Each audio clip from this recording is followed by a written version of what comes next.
the Lakers continue to prep for their series against the Denver Nuggets. However, Stephen A. Smith made a strong declaration about his stance on the GOAT debate. And Darvin Ham calls out Laker fans, adversaries, and generally anybody who believed the Lakers should take on this wild statement. What's good, y'all, and welcome to another Lakers Digest video. I'm your host, Okechi Apakama, and before we get into everything that we have for you for today's video, guys, I want to bring your attention to something. There is 75% of you guys who recently watched our videos who are not subscribed to the channel just yet. And if you guys want more of that Laker news, Laker reactions, trade rumors, game recaps, just every and all things LA Lakers, you guys want to come right here to Lakers Digest so you guys do not miss any of it. And with the playoffs just around the corner, guys, you guys want to be locked in and subscribe to the channel so you guys do not miss any of that playoff action. Now, with that being said, let's hop straight into today's topics as perceptions being changed. And what I'm alluding to is what Stephen A. Smith said on First Take about the recent GOAT debate that's always gone and going. And he said something a little bit along the lines of this, saying that if LeBron James beats Denver and marches ultimately towards another chip, then I don't know how strong my argument is going to be on behalf of Jordan moving forward.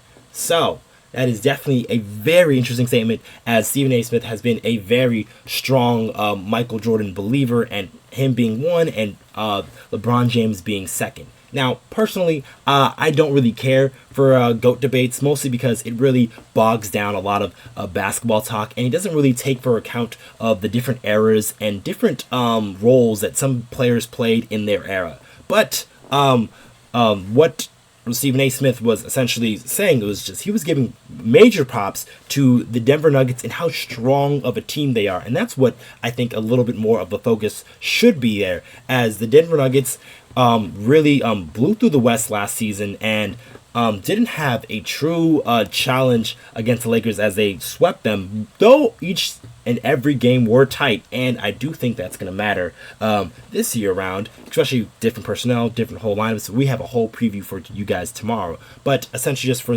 this topic here, Stephen A. Smith was essentially saying that if LeBron James is able to do this and help the Lakers win, this will be a massive win in the series for them and can really bode well for them for the rest of the playoffs. And I am in belief of that, as the Lakers do have a little bit more in the tank this time around.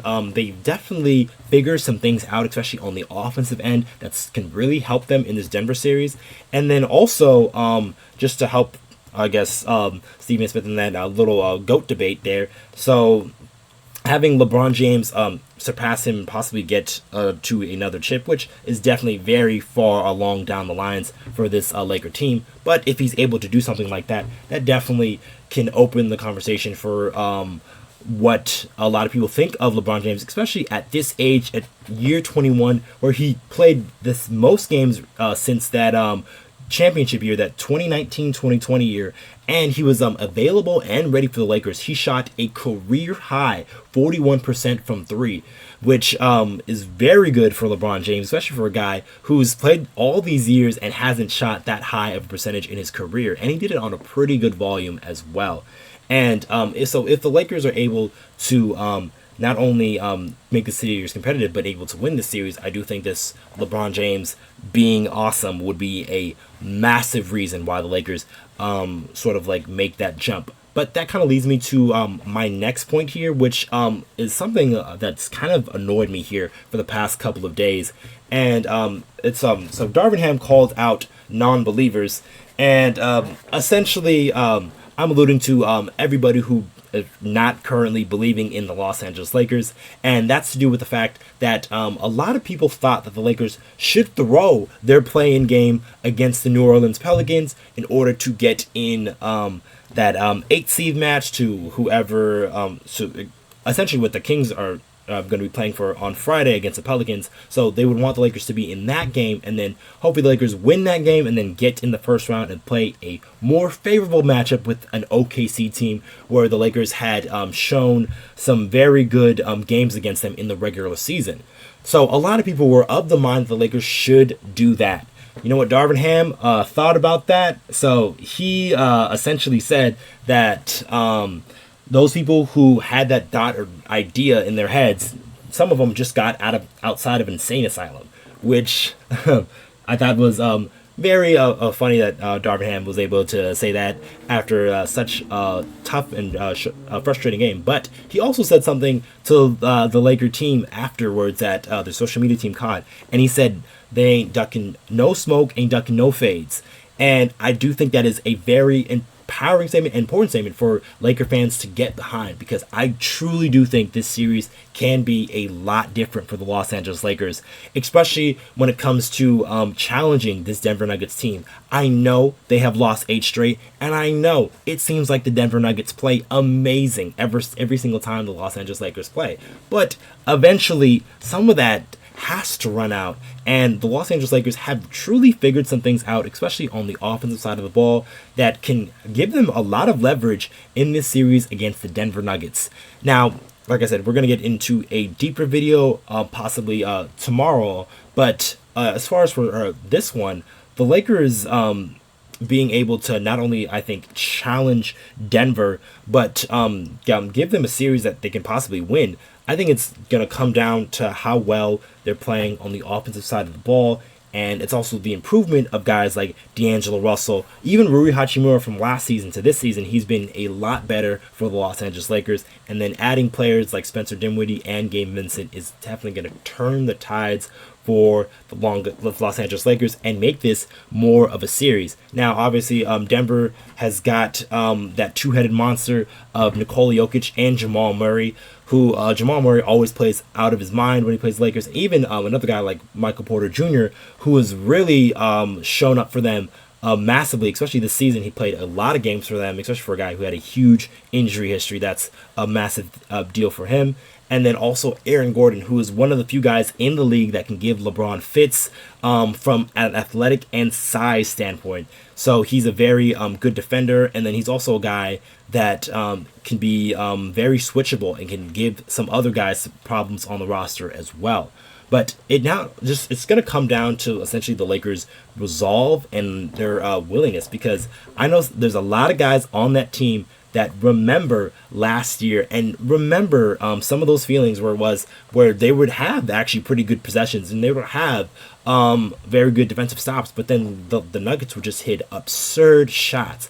I want people to understand how absurd some of those shots, the Nuggets were hitting in last year's series.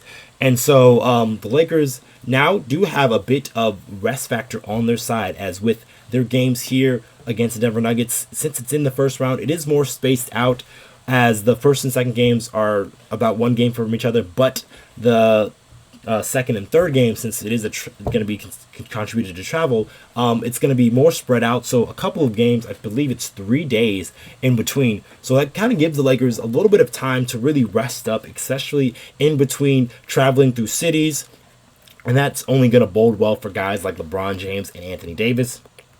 For LeBron James, obviously, in year 21. And then Anthony Davis, you want to keep that guy as fresh as possible, because when he is athletic, when he is moving, when he is jumping, he is a tough out for a guy even like Nikola Jokic, who has worked everybody throughout the league. There isn't really a guy that can do an amazing job at guarding him.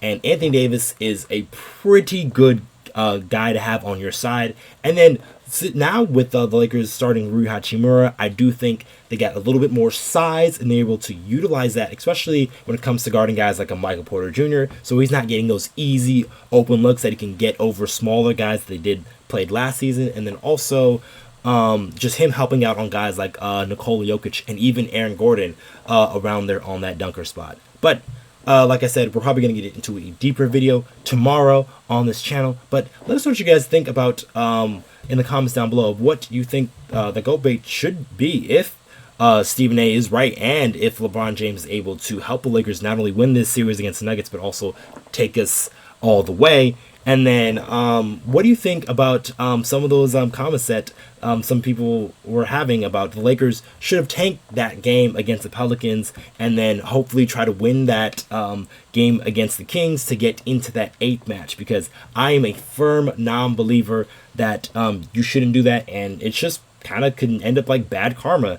And the basketball gods, who they aren't truly forgiving. But Let us know what you guys think in the comments down below. I have been your host, Okechi Apakama, and I'll catch you guys on the next one.